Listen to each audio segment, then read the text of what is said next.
ನಮ್ಮ ರಾಜ್ಯದ ಆಸ್ಪತ್ರೆಗಳಲ್ಲಿ ಔಷಧಿ ಕೊರತೆ ಇದೆ ಅನ್ನುವಂಥದ್ದನ್ನ ಪ್ರಶ್ನೆ ಕೇಳಿದ್ದೀನಿ. ಈ ವಿಚಾರದಲ್ಲಿ ಉತ್ತರವನ್ನು ಒದಗಿಸಿದ್ದಾರೆ.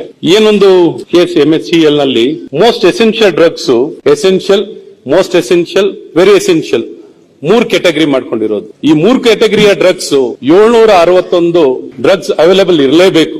ಕಡ್ಡಾಯವಾಗಿ ಈ 761 ಔಷಧಿಗಳು ಲಭ್ಯವೇ ಇರಬೇಕು. ಆದರೆ ಇಲ್ಲಿ ಉತ್ತರದಲ್ಲಿ ಕೊಟ್ಟಿದ್ದಾರೆ 475 ಔಷಧಿ ಲಭ್ಯತೆ ಇದೆ, ದಾಸ್ತಾನುಗಳಲ್ಲಿ ಉಗ್ರಣಗಳಲ್ಲಿ 344 ಇದೆ ಅಂತ ಕೊಟ್ಟಿದ್ದಾರೆ. ಆಕ್ಚುಲಿ ಇರುವಂತ ಇನ್ಫಾರ್ಮೇಶನ್ 250 ಡ್ರಗ್ಸ್ ಅಷ್ಟೇ, 231 ಮಾತ್ರ ಲಭ್ಯತೆ ಇರೋದು ಸರ್. 761 ಇರಬೇಕಾಗಿರೋ ಜಾಗದಲ್ಲಿ ನೀವು ಕೊಟ್ಟಿರೋ ಉತ್ತರದಲ್ಲಿ 475 ಕೊಟ್ಟಿದ್ದೀರಾ.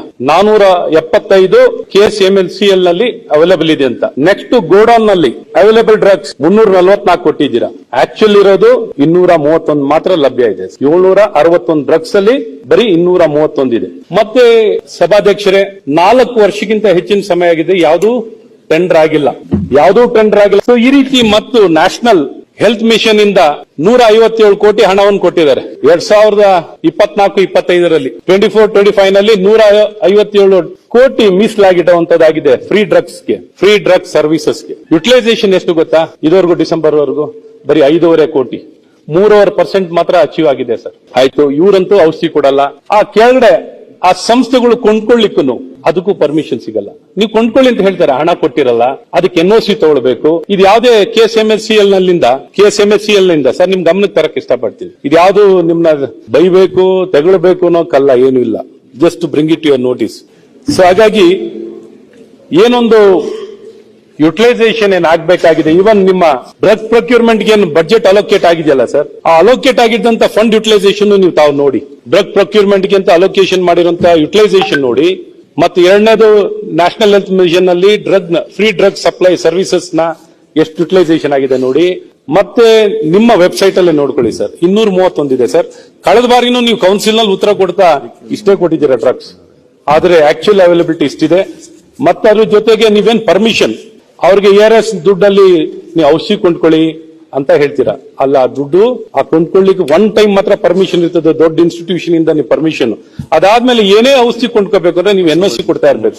ಹಾಗಾಗಿ ಒಂದ್ ಕಡೆ ಔಷಧಿ ಇಲ್ಲ, ಅಥವಾ ಪೇಷಂಟ್ಗೆ ಔಷಧಿ ತಗೊಳ್ಳಿ ಅಂತಾನು ಡಾಕ್ಟರ್ ಬರ್ಕೊಡಂಗಿಲ್ಲ. ಆ ಡಾಕ್ಟರ್ ಏನಾರು ಔಷಧಿ ತಗೊಳ್ಳಿ ಅಂತ ಬರ್ಕೊಟ್ರೆ ಅವನನ್ನ ಸಸ್ಪೆನ್ಷನ್. ಇಲ್ಲೊಂದ್ ಕಡೆ ಔಷಧಿ ಇಲ್ಲ, ಒಂದ್ ಕಡೆ ಔಷಧಿ ಕೊಡ್ತಿಲ್ಲ, ಹಣನೂ ಇದೆ, ಹಣನೂ ಉಪಯೋಗ ಆಗ್ತಿಲ್ಲ. ಈ ರೀತಿ ಔಷಧಿಯ ಪರಿಸ್ಥಿತಿ ಲಭ್ಯತೆ ಹೀಗಿದೆ. ನೆಕ್ಸ್ಟ್ ಯಾವ ಸಂಸ್ಥೆಯಲ್ಲಿ ಒಡಂಬಡಿಕೆ, ಯಾಕಂದ್ರೆ ಇಲ್ಲಿ ಬಂದ ಈಗ ರಿಪ್ಲೈ ಸಿಕ್ಕಿತ್ತು, ನಾನು ನೋಡ್ಲಿಕ್ಕೆ ಒಳಗೆ ಬರ್ತಿದ್ದ ಹಾಗೇನೆ ಉತ್ತರ ಸಿಕ್ಕಿರುವಂತದ್ದು. ರಾಜ್ಯದಲ್ಲಿ ನಕಲಿ ಔಷಧಿ ಜಾಲ, ಈ ಮಾಡಿರುವಂತಹ ನಕಲಿ ಔಷಧಿ ಜಾಲವನ್ನ 10 ಇದುವರೆಗೂ ಎಷ್ಟೆಷ್ಟು ಮಾಡಿದರೆ, ಏನ್ ಮೊಕದ್ದಮೆಗಳನ್ನು ಹೂಡಿ ಏನ್ ಪನಿಷ್ಮೆಂಟ್ ಆಗಿದೆಯೋ ಸರ್ ರಾಜರೋಷವಾಗಿ drug controller, drug inspector sir 114 sanction post ಇದೆ ಸರ್. ವರ್ಕ್ ಮಾಡ್ತಿರೋರು ಎಷ್ಟು ಗೊತ್ತಾ ಸರ್? ಬರೀ 8 ಜನ. Only 8 people are functioning. ಆದ್ರೆ ನಿಮ್ಮ ಡ್ರಗ್ಸ್ ಮ್ಯಾನುಫ್ಯಾಕ್ಚರಿಂಗ್ ಕಂಪನೀಸ್ ಎಷ್ಟಿದೆ ಗೊತ್ತಾ ಸರ್? 27,000 37,000 drug manufacturing ಕಂಪನೀಸ್ಗಳಿದಾವೆ. ಮತ್ತೆ ನಕಲಿ ಏನ್ ಮಾಡ್ಬೇಕೀಗ? ಅದು ತಕ್ಷಣ ಖಾಲಿ ಹುದ್ದೆನ ಭರ್ತಿ ಮಾಡುವಂತದ್ದಾಗಬೇಕು. ಜನಕ್ಕೆ ನೋಡಿ, ಎಲ್ಲಕ್ಕಿಂತ ಸೀರಿಯಸ್ ತಮಗೂ ಗೊತ್ತಿರ್ಲಿ ಸರ್, ಅರ್ಜೆಂಟ್ ಏನು ನಾವು ಕೇಳ್ತಿರೋದು, ನಕಲಿ ಔಷಧಿಗಳ ಮಾರಾಟ ಇವನ್ ಸ್ವತಃ ಮಂತ್ರಿಗಳು ಒಪ್ಕೊಂಡಿದ್ದಾರೆ. ನಕಲಿ ಔಷಧಿ ಮಾರಾಟ ಹೇರಳವಾಗಿ ಎಲ್ಲೆಂದ್ರೆ ಅಲ್ಲೇ ಸರ್. ಇಮ್ಯಾಜಿನ್ ಮಾಡಿ, ಜೀವವೇ ಡೂಪ್ಲಿಕೇಟ್ ಡ್ರಗ್ಸ್, ಸ್ಪೂರಿಯಸ್ ಡ್ರಗ್ಸ್ ಎಲ್ಲ ಅಂಗಡಿನಲ್ಲಿ ಮಾರ್ತಿದ್ದಾರೆ ಅಂದ್ರೆ ಹೇಗಿದು ವ್ಯವಸ್ಥಿತವಾಗಿರೋ ಜಾಲನೇ ಅಲ್ವಾ ಸರ್? ಯಾವ್ದಾದ್ರು ಒಂದು ಫಾರ್ಮಸಿ ಅಂಗಡಿನಲ್ಲಿ ಡೂಪ್ಲಿಕೇಟ್ ಡ್ರಗ್ ಮಾರ್ತಿದ್ದಾರೆ ಅಂದ್ರೆ ಸರ್, ಇಮ್ಯಾಜಿನ್ ದ ಸಿಚುವೇಶನ್.